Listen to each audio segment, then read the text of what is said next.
We're good to go. Good morning, customer success professionals. How are we doing? Yes, we're awake. We've had our coffee. We're ready to go. I'm here from New York City, so early morning flight. I'm probably going to crash at like 4 p.m., but we'll hang in there, right? So let's get started. My name is Corinne. I am a manager at Google in New York City. I am so excited to be here with you all. This is my first conference post-pandemic, and the first time I have ever delivered a keynote of any kind. So thank you guys. Let's see how it goes, yeah?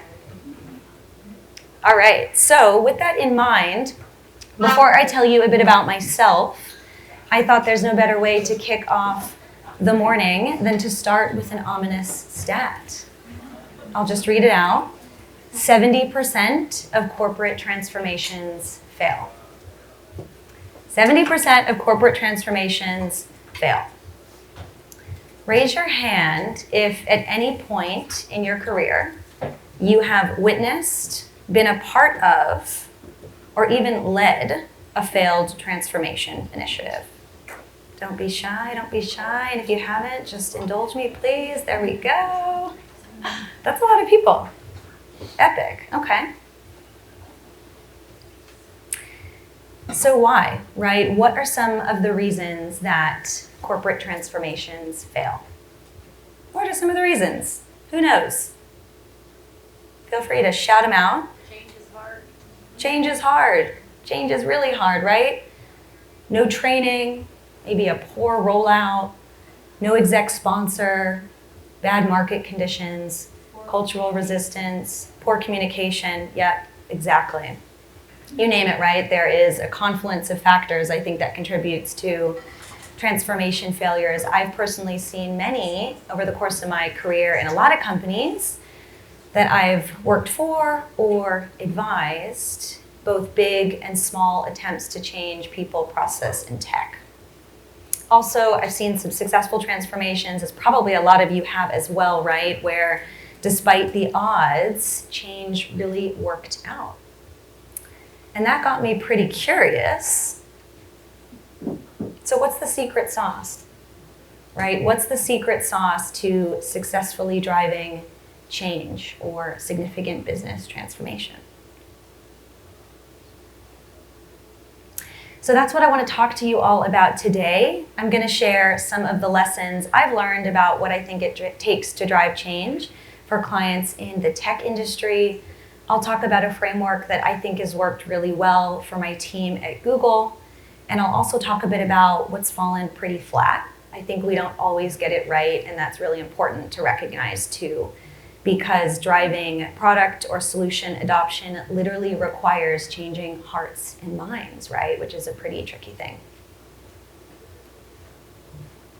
So before I dive in, I will give you a quick rundown of my background. So I started my career as a supply chain consultant with Deloitte. I was helping businesses move from Microsoft Excel to various software platforms to automate and digitize their supplier management and vendor onboarding. I think the biggest takeaway for me when it comes to change and moving clients from Excel to software workflows is, of course, that change feels really hard and people don't like to be changed, right? We heard that from someone in the back here. Change is really hard. They don't always like when change happens to them versus having a say in that journey. That probably feels really familiar to a lot of you. I know that feels familiar to me, not only in my professional life, but also in my personal life. It seems like common sense. So I spent a lot of time when I was at Deloitte thinking about how to change the way that people worked. And I noticed that for people to adopt a new process or a system, change needs to start with those who are being asked to change so that they have a say in building their future. So moving on from Deloitte, I wanted to try my hand at customer success. So after a few years, I moved over into the collaboration software. I started at Slack, which was bought by Salesforce. And I was a customer success manager in their enterprise and their large enterprise team. So similarly, actually, my job was to change the way that Slack's clients collaborated. So moving from email to Slack. And at Slack, organic adoption and expansion was a big reality for the product. Slack had a lot of product love. It would start in the engineering team and then move over into product or marketing or finance. So I think the biggest takeaway for me there when it comes to change is that proof points and champions matter a lot, right? We talk a lot about customer stories and internal champions. A champion program is something that worked really well for our customer success org. So I'm now still in customer success. As Todd mentioned, I'm at Google. I'm a manager there. I work in their ads business. And my team's job is to get brands and advertisers to become more sophisticated with digital marketing on Google's data and tech platforms. And I think the biggest takeaway for me in this role is framing change as testing and learning. And I'll tell you a bit more about that today. I also wanted to mention that one of my passions outside of work is teaching spinning at a couple of gyms in New York City. Does anyone do spinning in here? Any Peloton, Soul Cyclers out there? Amazing, we'll have to talk after. So I personally love to coach and motivate people through fitness and music, and I think there are a lot of parallels when it comes to transformation of the mind and body. So I spend a lot of time thinking about that. Some of the big takeaways that I take into my day job from coaching fitness around change is that the client experience during the change process can make or break motivation, right? So how someone feels and how someone experiences a ride really matters from a motivational perspective. And I think that applies to all of us working in customer success, right? Who are changing hearts and minds. So that's a bit about me. As I said, my team at Google services agencies and brands to drive better marketing outcomes on Google's data and tech platforms. I personally think this is really, really exciting work, but it's also really challenging for my team. I think it's the hardest job that I've had so far when it comes to change because we are asking legacy brands and agencies to build up their analytics functions, to change the fundamentals of their commercial models, to experiment and absolutely fail. And we hope that they do that on our tech and data platforms. So we say that digital disruption and opportunity converge on our tech platforms when marketers connect, when they innovate, and when they experiment. Now, I personally really like this framework for thinking about change management more broadly because I think it captures how we, as customer success practitioners and leaders, can think about driving adoption of our products and solutions. So this is the framework that I want to focus on with you today. So the first component is connection. When I think about connecting with our clients, I think about consultative selling and storytelling. We know that clients buy sales pitches or narratives when they feel personally connected to the solution, right? That's pretty common sense. When they can see that it directly solves for their business challenge or at least moves the dial in some way. I think this is obvious. We're empathetic, we're customer-facing professionals, right? But it's also pretty easy to forget when we're in a really competitive sales cycle. So connection matters for business and for change. So when my team thinks about change management, connection is foundational. Our goal is to move a marketer along the digital maturity curve from nascent, so at the bottom of the screen here, to modern at the top. So very similar to a change curve. And to do that, we need to understand their business. We need to dig deeply into it. We need to help them evolve by doing things that are new, that are better, that are different. I think one of the biggest hurdles and opportunities we face is that people resist being changed. So how can we build trust and make change feel easy to them? So taking a step back, let's talk about marketing. marketing has changed a lot in the past few years. There's regulatory pressure when it comes to data privacy and increasing consumer demand for data protection and transparency. And that's really what the modern day consumer wants. Probably many of you are thinking about those elements when you're searching the web, when you're browsing, when you're making a purchase. There are also a couple of really interesting changing consumer habits. So online shopping, as we probably know, is now the norm, right? Consumers want personalized interactions and data privacy at the same time that they're shopping online. So this means for us that our clients face dynamics on a lot of fronts when it comes to using data and tech to drive their marketing objectives and business outcomes.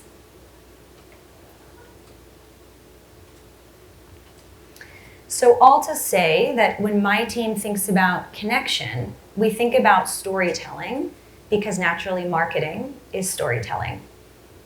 To do it right, it should feel really personal and authentic to you, right? So that's the way that I like to think about our product or our solution being a hero in their story. What's worked in advertising or marketing 20 years ago will simply not work today. And for some brands that are not digitally native or mature, catching up can feel really impossible. So it's really imperative for my team that when we begin a renewal or a deal, that brands and agencies understand how to compete for eyeballs in today and tomorrow's attention economy and why they should do it on our platforms. So I imagine that for many of you, even though you might not work with marketers, right, or work on products that serve marketers, a similar ethos probably applies. You're helping your clients understand what the future looks like with your product, and that's really critical for landing and expanding. So when it comes to connection as a pillar for change, I wanted to share a couple of thoughts that have worked well for us. The first is leaning into consultative selling. I think fresh eyes are a feature. They're not a bug. We owe it to our clients to be curious about their business, to consult on their future, and to tell a compelling story with our solution as the hero. The second is getting to know our clients. We're all, for the most part, hybrid now or back into the office. So that presents a really great opportunity for us to build relationships like we did before the pandemic. And that means digging into their challenges and business objectives beyond just vanity metrics. So reading C-suite reports, reading earnings reports, listening to the C-suite, and understanding how they're talking about the future of their business. And then lastly, I think it's really important to think about meeting clients where they are. I'll talk a bit more about that when I talk about experimentation. But thinking about broadly how you can position a small change that they can make today to get them toward their North Star. So that's connection. Now let's talk a bit about innovation. I think we all probably recognize that what works today won't work tomorrow in many industries. We talk to our clients a lot about how they're adapting, how they're evolving in order to stay relevant and continue to deliver value to their customers. This is really important in digital marketing, specifically where the landscape is changing so fast. Innovation can feel like a buzzword that we all are probably using today, especially during tough economic times, right, where you're talking to clients and perhaps playing it safe might seem more palatable than experimenting or innovating. But this is super important for us to ground our narrative when we go speak to clients today. So if we recognize that innovation drives our clients forward, we know that our clients should be looking to invent the status quo, not catch up to it. So to capture their mind share, I think we need to be thinking about how the solution or the tool that we're selling drives either incremental revenue or operational efficiencies for their business, ideally both or a combination of both. And we want to empower them to set the bar for their industry with our product. So when my team is speaking to clients about becoming more innovative, we talk a lot about leaning into strategies that help them retain clients, make their product or brand more memorable, and measure what really matters to their business. So we try to get really specific really quickly. So in the context of marketing, as an example, can you test one new campaign this quarter using a new product feature? Can you try one new thing? I think what hasn't worked for us is making big, bold suggestions to change the foundation all at once. You all can probably resonate with that, right? Making a very big, grand statement to change the entire way that a business is run is probably not an effective strategy. So what we like to do is paint the vision for what a big, bold change might look like, but then having their roadmap to get there start small. So introducing one new behavior or habit this quarter, learning from it, recalibrating. So we talk a lot to stakeholders who want to be pioneers, who want to innovate, but they might not have the tools in-house or the leadership buy-in to get creative. And I personally think that's where we as customer success professionals can move the dial when it comes to innovation. So what's worked for my team? During our annual joint business process with clients, we try to position them to set the bar in their industry by innovating as a true business practice, as a fundamental. So we ask questions like, can we commit to pilot something different together? Can the values, the literal values of our mutual partnership be grounded in trying something new, better, or different? And the second one, which I think is really interesting, is this idea of moving clients from precision to prediction. This is an industry phrase in marketing that refers to using AI or machine learning to reach customers with higher lifetime value. But I really like this framing for us today because I think it can apply to lots of other industries. So if we go back to the TV slide, what does the future look like, right? How can you be visionary and think about predicting what will happen next versus focusing on getting it 100% right today?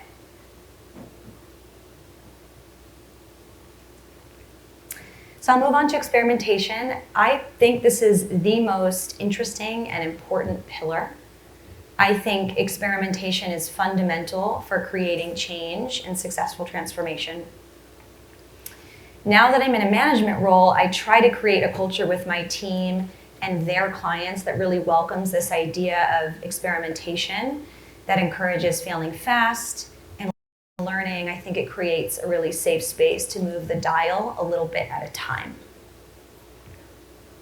And I think this is really the key differentiator for businesses that see successful change and those that fail. We find in marketing that teams who experiment with their marketing strategies on our tech see significant uplift in marketing return on ad spend compared to those who don't. So we can see that as simple math, and that's the ethos that we try to deliver as part of our narrative to clients.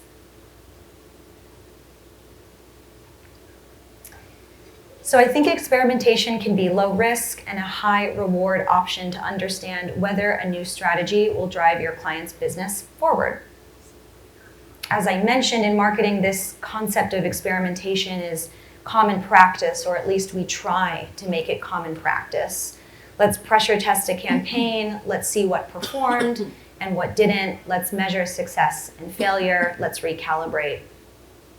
It's also really important for Google and the ad industry due to privacy regulations. So we have a little bit of that natural advantage, but at the same time, you can imagine there are obstacles when we position that narrative to our clients as well. Fear, not having executive sponsorship or the buy-in.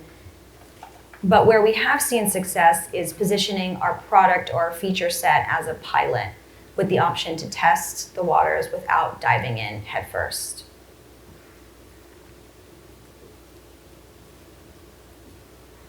So I think this framing around experimentation tends to land well because it caters to our human fear of failure, right? Betting all of our money on something that might not work out is scary. It's not the smartest strategy. But But if we introduce something new and start small over time, these experiments will result in small changes that realize big benefits down the road.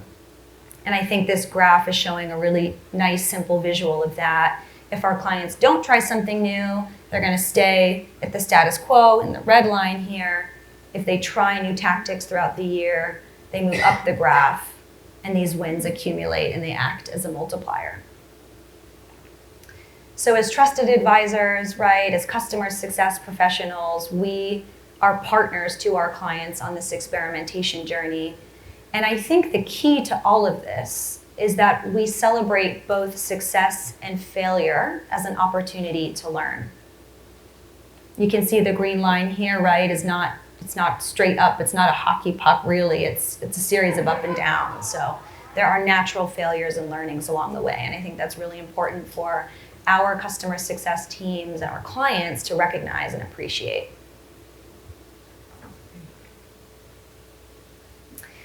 So when it comes to experimentation, what has worked really well for us? I talked a bit about this concept of a test and learn mindset.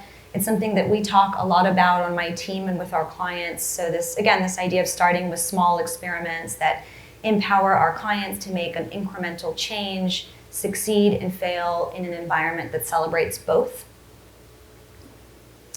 And what we have seen is that failing fast and often means that clients are doing it right.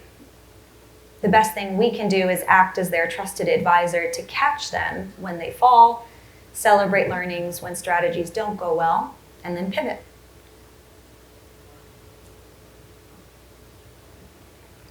So with this framework in mind, where next? Do we feel like we've got a bit of the secret sauce?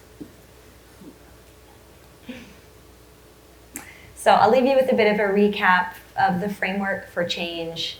Number one, connect. Connection is key. Connecting with clients in an authentic and personal way builds the foundational trust necessary for both a strong partnership and an appetite to introduce change into the business.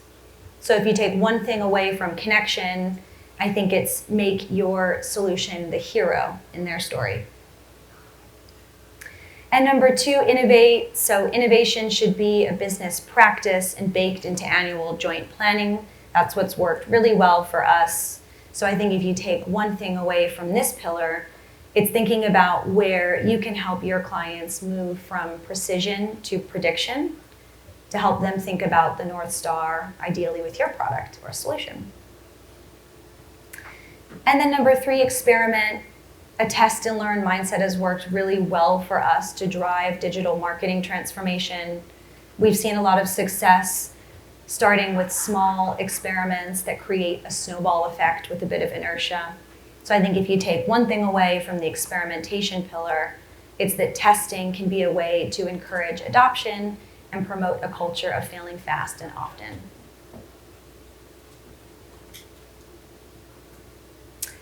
So that's all I've got for you. Thank you. I hope you guys enjoy the rest of your day. I'm looking forward to meeting each of you. Happy to answer questions.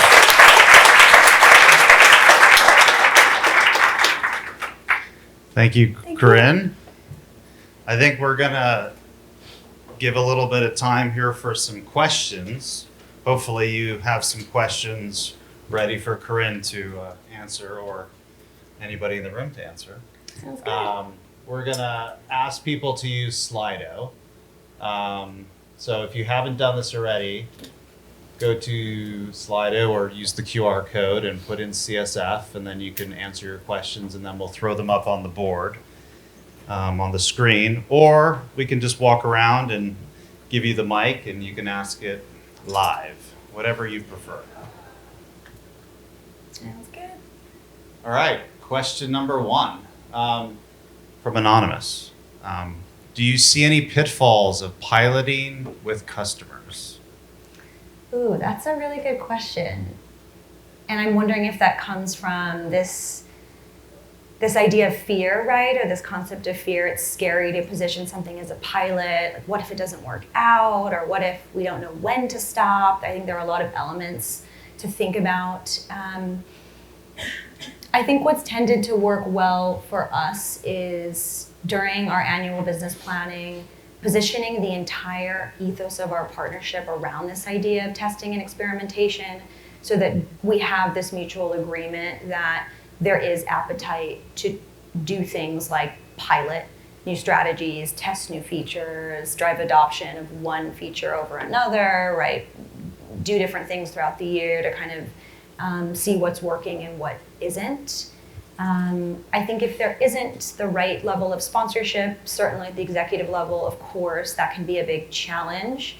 One way that I've seen the customer success managers on my team mitigate that is to be very proactive and transparent about collecting and sharing those learnings with the wider team and the executive sponsor, whether that's in a QBR or on a recurring, sync or catch up. I think that's been a really great way to account for and mitigate failure.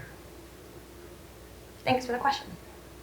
Okay, let's move on to another one. How do you continue to prove value after a series of small fails?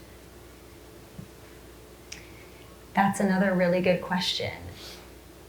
I think digital marketing is really interesting because it's perhaps a little bit unique in that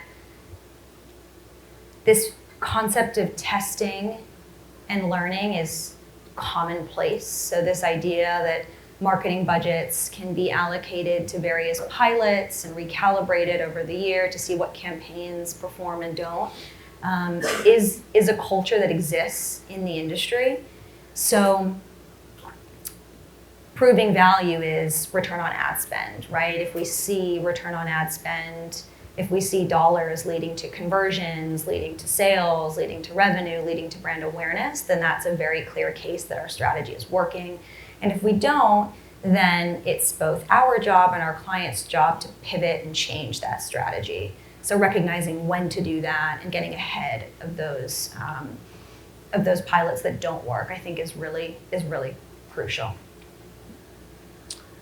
Okay, we're just going to keep going here. Yeah.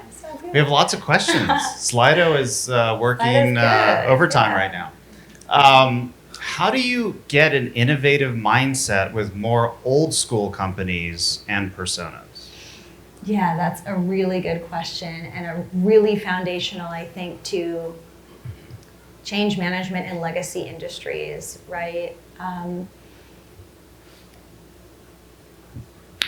A lot of our clients are advertising agencies, so not only brands, but also the big agencies that handle media spend and media planning. So the Omnicoms of the world, Sapient, Publicis, IPG, and those companies have been around for arguably hundreds of years, right? So they're legacy institutions.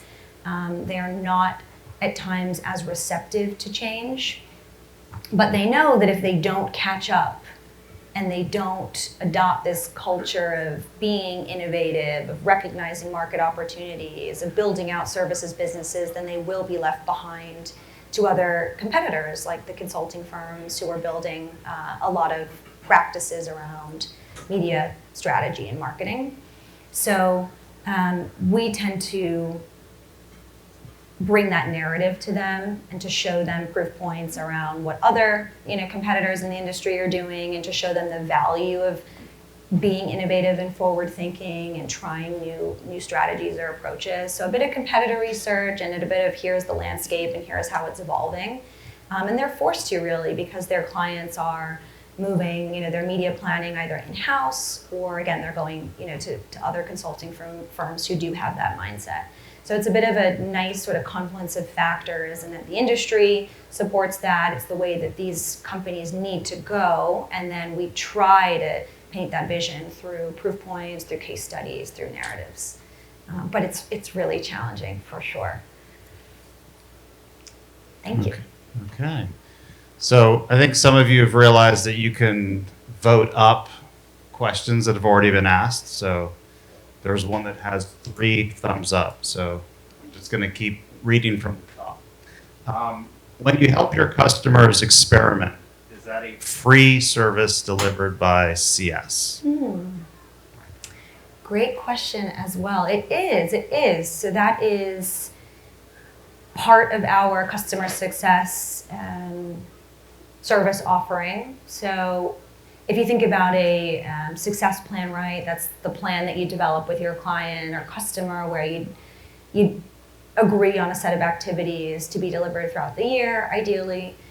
So that is exactly right. As part of the joint business plan, we'd agree on a series of experiments or pilots that we'd want to run, and that's completely free, with the idea being if we try these pilots or experiments and they work, that moves marketers from nascent to modern up the curve, and then they are in theory spending more media dollars on Google platforms, and then we generate higher tech fees as a result. So it's in our incentive to create this culture and to work and partner with them to make sure that they are able and excited about doing these pilots and experiments, because that's a natural joint incentive for both. Okay, I guess we're out of time. Thank you so much. Thank you. This was- Thank you, Todd. I Thank you so appreciate it. much. Thank you, guys.